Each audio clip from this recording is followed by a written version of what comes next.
Pengguna iOS ini loyalitasnya ya bisa bisa runtuh ini ketika Justru dulu tuh Android kan terlalu riwah gitu kan, dulu kayak harus ngerut segala macam, harus ribet lah. Dulu tadi yakin lo mau pindah ke Android?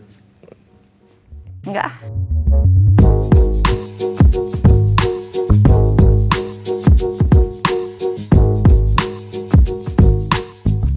iPhone pertama kali diperkenalkan Steve Jobs pada 9 Januari 2007 di Macworld Expo, San Francisco, California, Amerika Serikat.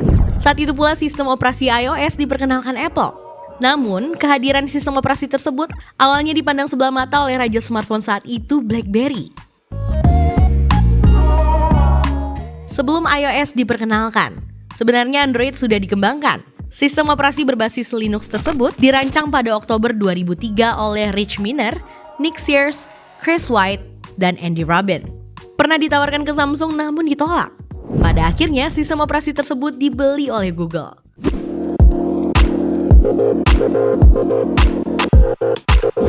Saat sistem operasi Symbian merajalela, Android mulai mengembangkan perangkat seluler yang lebih cerdas. Android versi pertama atau Android 1.0 dirilis pada tahun 2007. Namun baru pada September 2008, OS Android 1.0 resmi digunakan untuk pertama kalinya pada ponsel T-Mobile G1 yang kemudian dirilis pada Oktober 2008. Nah, kemudian Android itu berkembang. Dan salah satu yang kemudian menjadi rivalnya iPhone itu adalah Samsung. Nah, ini dimulai perseteruan antara Android dan iPhone itu. Sebenarnya waktu Steve Jobs juga bilang bahwa dia akan melakukan perang nuklir dengan Android itu ya, tapi kemudian yang terjadi sesungguhnya di lapangan waktu itu Android itu diwakili oleh Samsung mulai mocking Apple, karena waktu itu tidak ada yang berani mocking si Apple iPhone. Jadi waktu itu ingat zaman iPhone 4 ketika dipegang sinyalnya hilang. Nah, Steve Jobs tuh sampai bilang you hold it wrong gitu kan. Nah, kemudian Samsung itu bikin iklannya dengan tulisan hello, tapi L-nya double itu dibikin lebih panjang menjadi gambar sinyal bar handphone. Nah, bahwa dia tidak ada masalah dengan sinyal. Nah, kemudian yang semakin meruncing ketika Samsung itu bikin iklan mocking Apple saat kan biasanya kalau iPhone baru itu keluar orang-orang ngantri ya pada beli ya, menginap begitu kan. Nah, kemudian di iklan itu digambarkan orang-orang yang sedang mengantri itu digoda oleh pengguna Android yang kira-kira itu Samsung seri S3 lah. Jadi saat itu diberi lihat bahwa Android Samsung itu mempunyai fitur-fitur di atas iPhone, seperti berbagi gambar dengan sentuhan, saling menempelkan telepon, kemudian gambar berpindah. Nah, ini memperuncing pertempuran antara para fanboy. Jadi antara Apple fanboy dan Android fanboy gitu loh. Masing-masing mengunggulkan. Nah, di sini jadi memang sudah cukup lama, berarti kalau sekarang sudah 12 tahun ya. Jadi dimulai dari 2010 sih.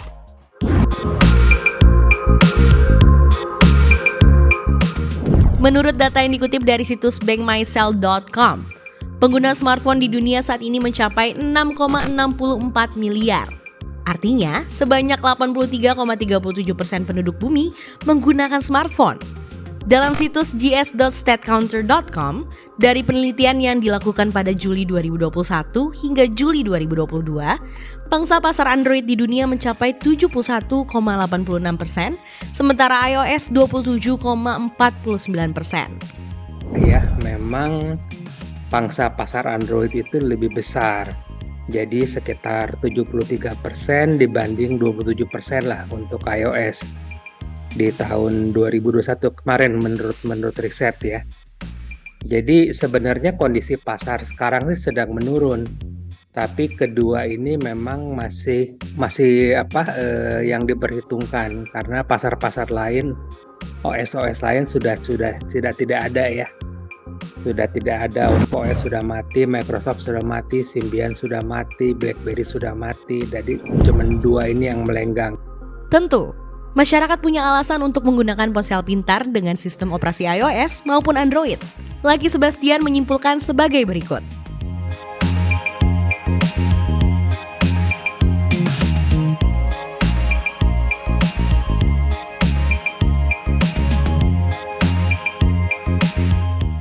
Consumer Intelligence Research Partner melakukan survei selama 4 tahun. Survei dilakukan pada April 2021 hingga Juni 2021 dan diikuti 500 responden melalui survei online.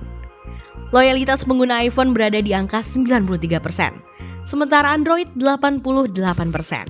Angka tersebut dibanding terbalik dengan survei yang dilakukan pada 2017.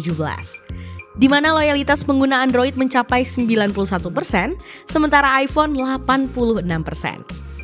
Iya, jadi memang kalau kita menjadi pengguna iOS, itu ekosistemnya itu berusaha mengikat kita. Jadi dia itu bisa terhubung antara tiga besarnya, misalnya antara smartphone-nya, tablet, dan PC-nya. Nah, ini tiga-tiganya nih dibikin oleh Apple sendiri. Jadi tiga-tiganya tuh lebih mudah menyambung. Ekosistem Apple ini lebih kuat di sini. Jadi ketika orang udah mengalami kemudahan seperti itu, dia akan sulit untuk pindah. Belum lagi layanan. iOS ini punya layanan TV, ya, Apple TV. Punya layanan musik, Apple Music, yang sudah ada spasial audionya segala. Dan ini seringkali mereka kunci.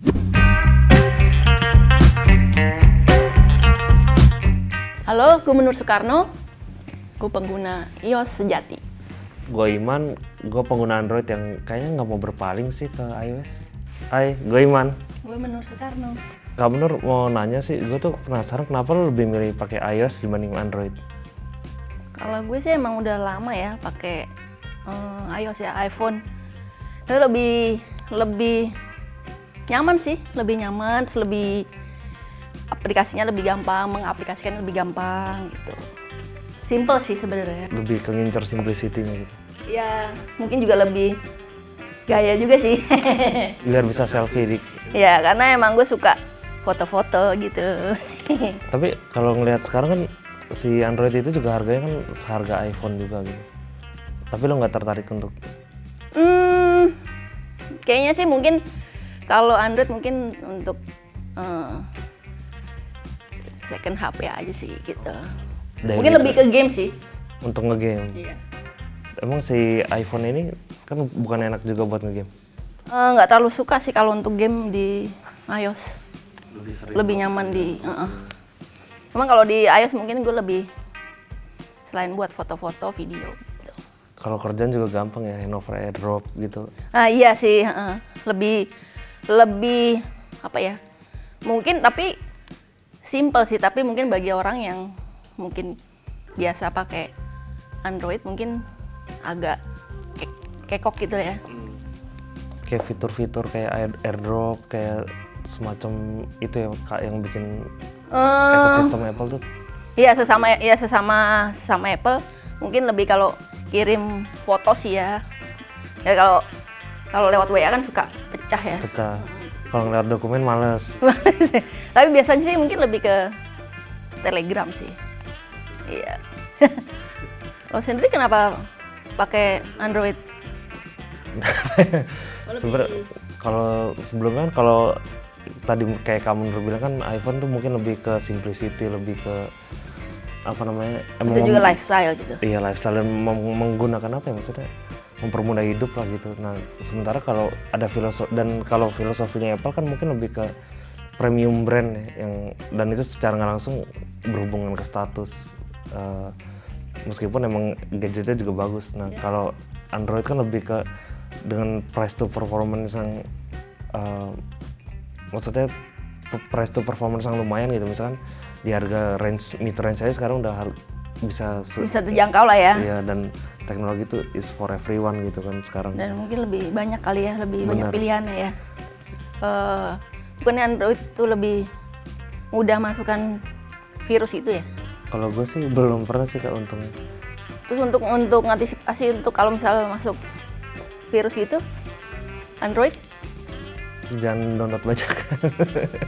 Biasanya kan kalau yang kayak gitu-gitu kan dari third party website gitu kan, misalkan game yang harusnya bayar tapi di website itu jadi gratis gitu download. Kalau Android terlalu simple nggak sih? Justru dulu tuh Android kan terlalu riwah gitu kan, dulu kayaknya harus ngerut segala macam, harus ribet lah anak teknobat. Kalau sekarang kan Android juga kayak mungkin ada yang kayak Apple juga yang kayak lebih simpel. Nggak mau berpaling itu? Belum. Enggak sih sampai sekarang. Nah, tapi kalau Android juga terpecah-pecah sih. Jadi kan kalau Apple khusus iOS buat iPhone doang, buat Apple. Kalau Android kan manufakturnya banyak. Kalau lo setuju nggak sih kalau iPhone itu digunakan buat gengsi? Mungkin nggak Nggak selalu. Gue lebih lihat karena suka foto sih ya, foto terus mungkin kalau bikin sekarang Instagram ada Reels gitu, jadi buat TikTokan gitu ya. ya.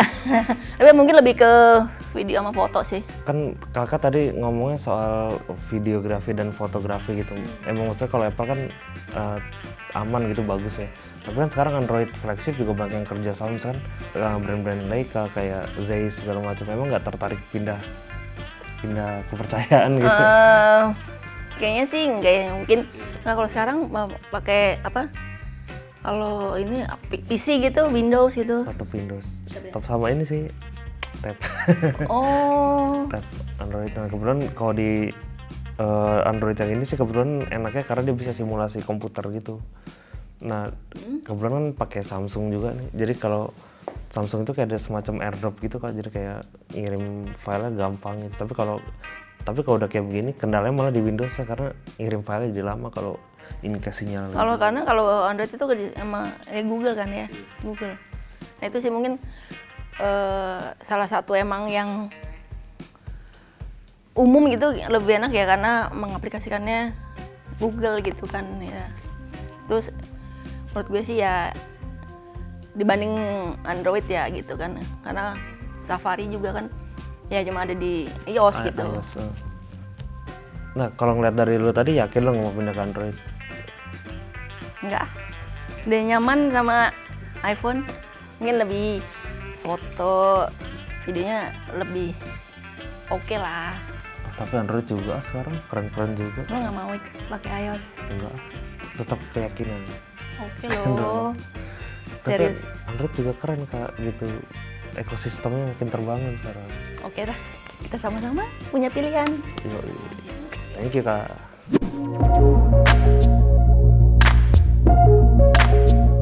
Apple memang membutuhkan waktu untuk merilis teknologi terbarunya, agar saat dirilis tidak ada masalah. Meski menjadi salah satu poin kelebihan, namun Lucky Sebastian menilai, saat ini hal tersebut bisa jadi salah satu kelemahan Apple. Sebab teknologi berkembang dengan pesat.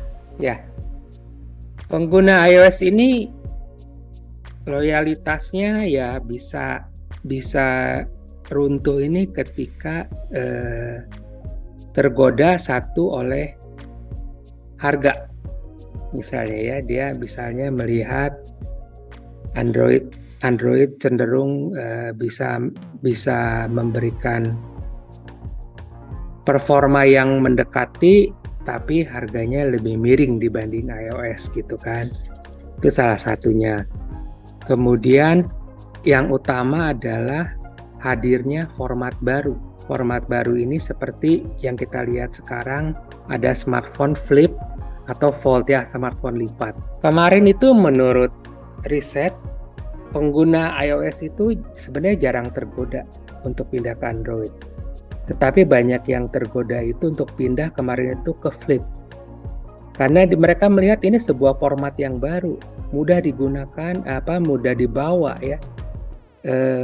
Smartphone yang dilipat jadi kecil, dibuka jadi besar, jadi smartphone utuh. atau smartphone yang dilipat jadi smartphone dibuka jadi tablet gitu. Nah, ini menggoda untuk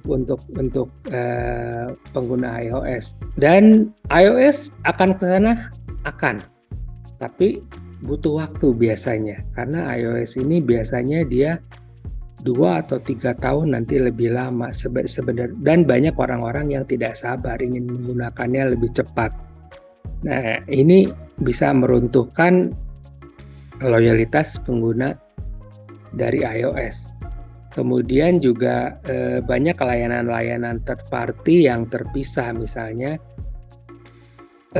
kalau tadi misalnya Apple ada Apple TV ya, walaupun dia bagian dari Apple, tapi kemudian juga kita ada Netflix, ada HBO, ada apa gitu ya yang orang-orang bisa pakai. Kemudian layanan seperti Apple Music juga ada, Spotify, ada Deezer dan lain-lain.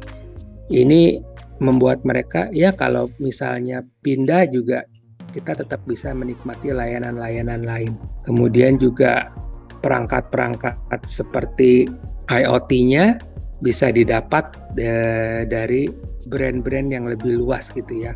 Bahkan itu banyak dibuat oleh brand-brand yang misalnya kalau perangkat audio itu yang terkenal ya, seperti BMW dan lain dan JBL atau apa yang sangat kuat begitu. Kemudian juga perangkat-perangkat untuk pemutar streamingnya ini bisa didapat. Nah, ini membuat salah satu pilihan untuk para penggemar iOS yang loyalitasnya kuat juga bisa berpikir ingin mencoba itu, bisa berpindah dan tetap bisa mendapat layanan-layanan yang sama lah kira-kira.